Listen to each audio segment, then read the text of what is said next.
I want to take you way back to when you were growing up back in the day. What was life like for you growing up? It was a lot more simple than the life I got now. It was I grew up with a wonderful family. My mom and dad are they're Mennonites. It's a religion, Christian religion, sort of centered in Lancaster, Pennsylvania, where I grew up. And I have 4 sisters and a brother, and we had a simple life. We go to church on Sundays and ate dinner together, and we didn't have a TV or a radio, and so it was about family and simple things. And that was interesting because you didn't have a TV or radio, yet you had electricity and the car. What was the reasoning behind having those and not the other? There's a range of religions that most people know as Amish. Mennonite religion is quite similar to that. And there's various churches, and some have different rules, and ours just was okay with cars and electricity. I think that the way these rules came to be is that the Mennonite religion was the original religion from which Amish split off at some point, and their goal was to keep things simple and to avoid technology at the risk of being distracted from the religion itself. And so over the last 200 years, they just sort of, some have changed a little and changed the rules, but there isn't a good reason that I could give you for that. What was an average day like for you then? As a kid, it wasn't entirely different than any other kid. We did spend a lot of time in church. We'd often have Bible schools that would last for a few weeks in the summer and the winter. My parents liked to go to church on Wednesday nights. And so what would the religious activities that you would do in an average week entail? We'd go to church several times a week. Okay. To me, church was pretty boring. We didn't have a very exciting way of conducting a church service. I mean, there was no music. There was singing, but there was no instruments. They didn't have particular activities for kids. It was just all about learning about the Bible. And so it was probably counterproductive to what they were hoping for. All it did for me was it taught me to focus on what was in my head rather than what was going on around me. Which probably benefited you yeah, later I guess on in life with sport. Yeah, in the long run, but I could sit through several hours of a church service and not hear anything. What role did the bicycle play in your adolescence? I went to a public school where most of the kids were not Mennonites, which was not the same as when my parents grew up. So I was exposed to a lot of things over those years that didn't really reconcile with what I was told in church and by my parents, and so I was a bit conflicted in my head. And riding a bike to me was a way to exert some energy and focus on something else sometimes, and other times it was a way of just riding around and trying to sort through in my head what I really thought about life and what I really believed. Really? Yeah, it served several purposes. If I didn't want to think, I'd ride as hard as I could, and then I was too tired to think. And if I wanted to think, then I would just sort of ride around and think, but I could be alone and I could sort of take it all in. What did you wear to your first race when you were 15? Well, my parents, in the Mennonite religion, at least the one in which I grew up, they're pretty conservative about clothes, and so I wasn't allowed to wear shorts to school and things like that, and the women dress, they only wear dresses.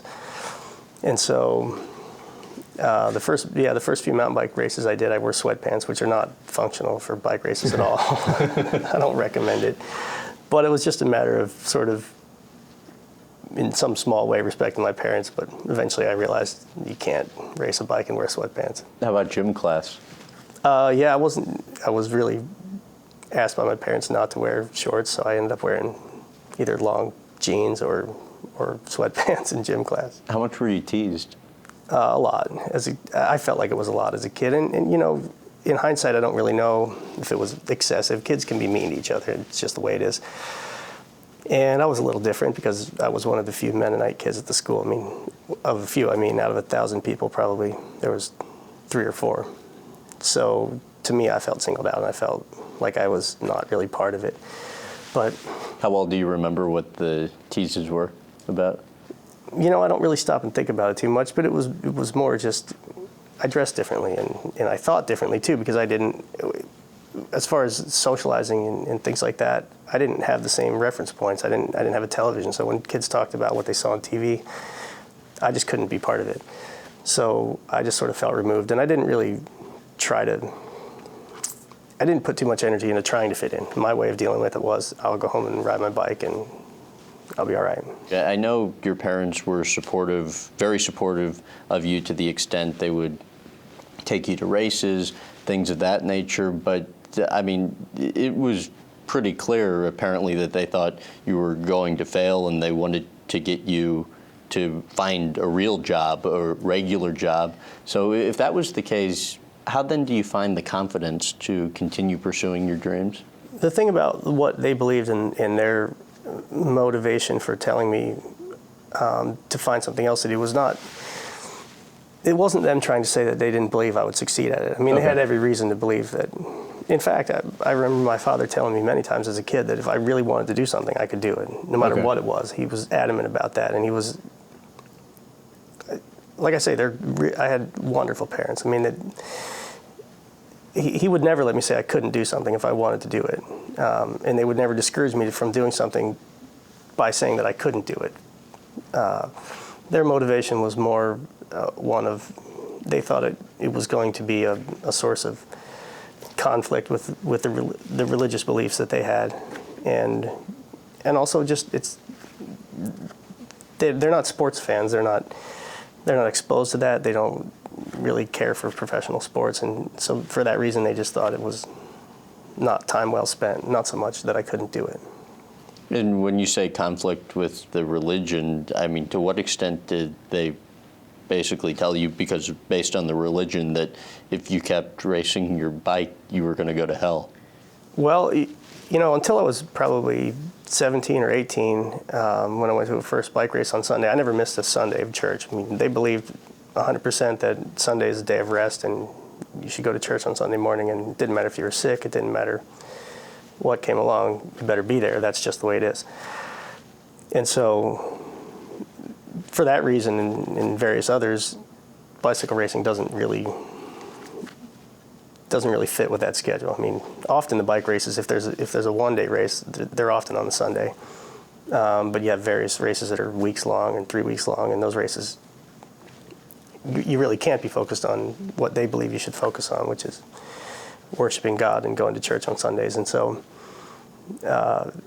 it just didn't make sense to them how you could do one and still have the other. But what ultimately did lead to you really beginning to question your religion?